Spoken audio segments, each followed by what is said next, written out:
Hey, humanoids! As you may know, I have a new book out called Why Hulk Hogan Matters. It explores the good and the bad of a singular pro wrestling icon. For this special episode, I'm going to read a chapter of it for you. This is from Chapter 1, The Wannabe, Hulk Hogan versus Wrestling. The very beginning of the career arc of the immortal Hulk Hogan.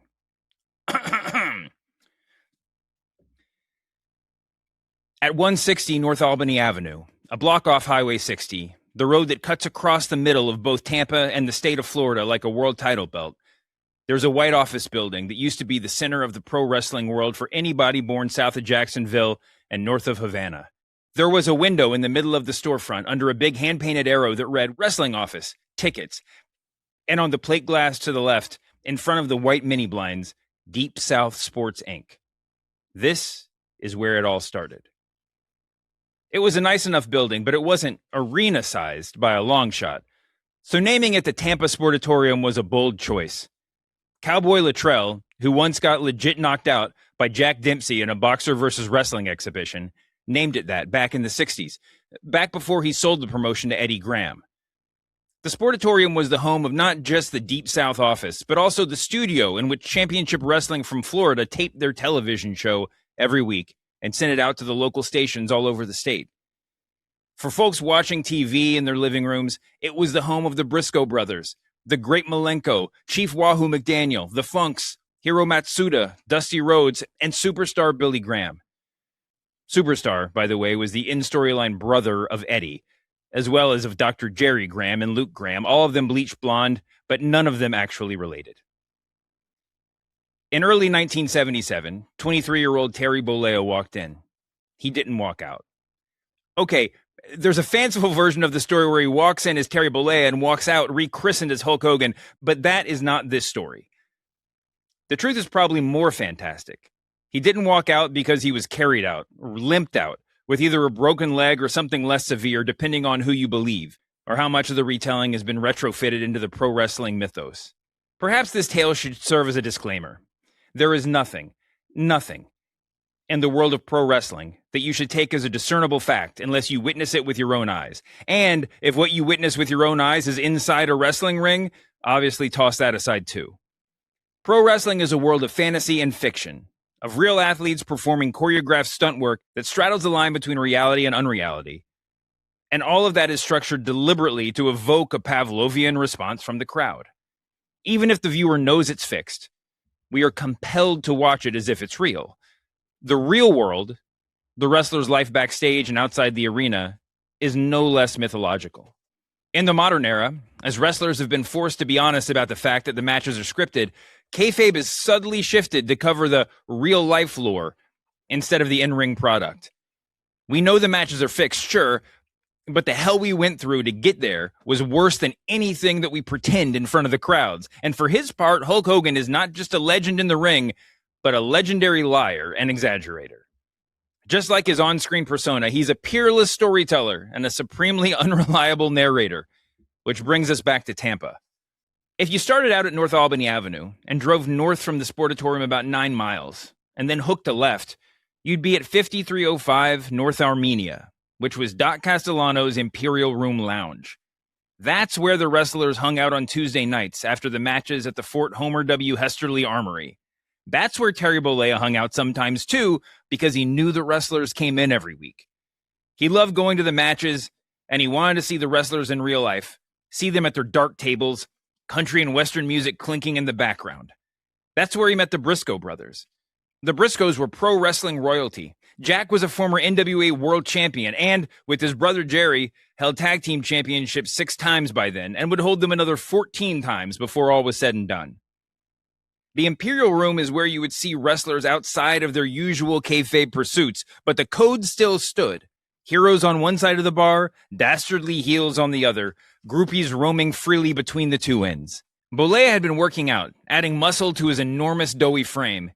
By the age of 12, Terry had already outgrown most of his teachers.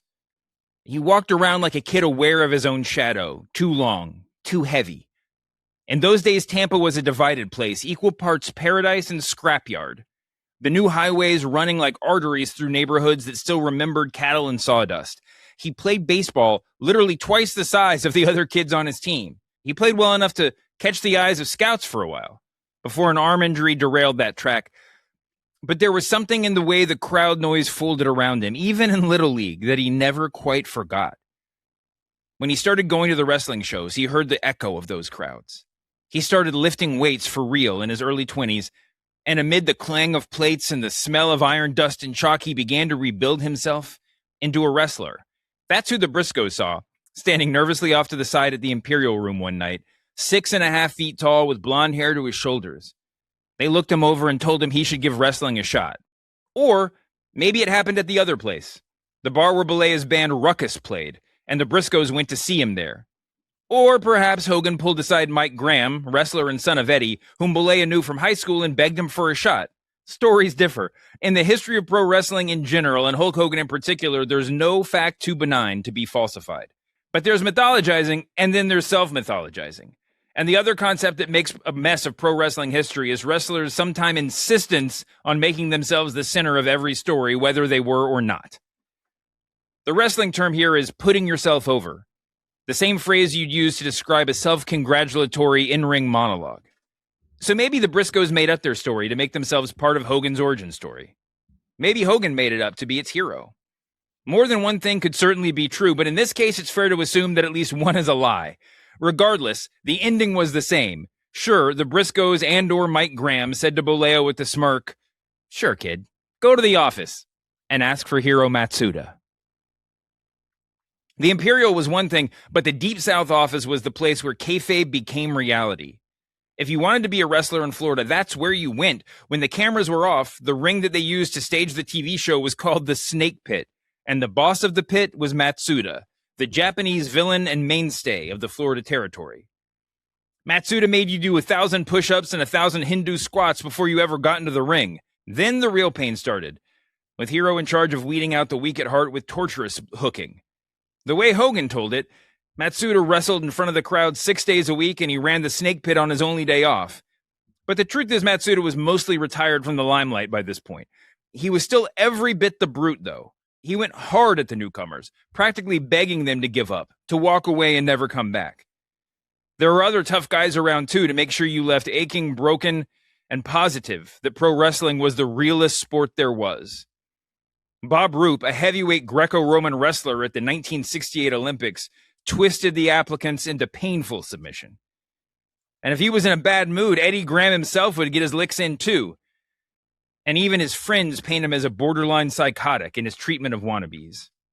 Even if you had an in, like Terry Bollea did, it didn't necessarily go any better. The Briscoes must have known what they were sending him into that day. 1,000 push-ups, 1,000 squats, and then into the ring under the roughneck tutelage of Matsuda, who craned his neck to look up at the nice-looking big boy, determined to see if he really wanted in. In Tampa, the air hung thick with salt and petroleum, and there was no air conditioning or windows in the room. And the Florida heat was amplified by the stage lights. It must have been 115 degrees in there, the kind of heat where Bolea could smell every drink he had had the night before sweating out of his forehead. Finally, Matsuda welcomed him into the ring. Hiro started in on his head, worked his way down to his arms, and finally wrapped himself around his leg. Matsuda glanced over at Graham, who gave him a nod. He twisted Hogan's ankle until it snapped. Now, of course, there's some dispute as to whether Matsuda actually broke Bolea's leg or whether he just sprained his ankle or pulled a muscle. It stands to reason that the story would be amplified through time, reputation, and kayfabe. Today, Jerry Briscoe politely says he injured his ankle. But according to Hogan, and Matsuda's wife, for what it's worth, Matsuda put Bolea on the mat, sank his elbow into his shin, and cranked his foot until he heard a crack. Bolea screamed. He said he thought his ankle was broken and that he had to get to a hospital. "Hey, you said you wanted to be a wrestler," grunted Graham. "This is part of it. Sometimes things like this happen in the ring." "I'll be back," Bolea said. The old wrestlers laughed. "Yeah, sure, you rock and roller. You won't be back." The way Hogan told it later, the greatest indignity was having to call his dad, a construction foreman, big-handed and spare with his words, to pick him up because he couldn't work the clutch on his car with the bum ankle. His dad read him the riot act for making a fool of himself. Hogan says he spent 10 weeks in a cast. Briscoe puts it as 6 weeks tops. He sold his college books, his band equipment, his van. He worked on his conditioning. He either moved into a hotel or else he was already living in a hotel room and moved back home with his parents. Either way, a move of some significant shame. After he healed up, he walked back into the snake pit. Matsuda admired his resolve and waved him back into the ring. After 15 minutes of grappling, Hero told Graham that Bolea was approved. He set about training him, for real this time. 1,000 push-ups, 1,000 squats. Matsuda worked him hard, simply telling Bolea and other trainees to keep up with me. Push-ups, squats. After 4 months of grueling, senseless cardio work, Matsuda showed them their first wrestling move. He taught them to shoot, to fight for real, brutal holds and bullying tricks to win a brawl. There's a video of Bolea in these days, and you can see the wooden frame of what would become Hulk Hogan. He's plainly strong, but slimmer, like a real athlete. The long hair, lightened but not bleached to its peak form, the handlebar mustache is there in adolescent form, wispy and brown. Mutton chop sideburns remnant from his bass guitar days. And there's a sadness in his eyes, a daze, the look of a person stuck in limbo, pacing in half circles between each toss. If you squint, you can see an earnestness in his face that belies his superheroic frame. That was part of the Hogan mindset that persisted, though it would eventually inflate to an unworkable size, along with his muscles. According to Hogan, it was months into this interminable boot camp. Jerry Briscoe recalls that it was a relatively shorter than Hogan remembers it, when Eddie Graham finally appeared and brought Hogan into his office to let him in on the secret. Thanks for listening. Buy Hulk Hogan Matters wherever you buy books. I would really appreciate it.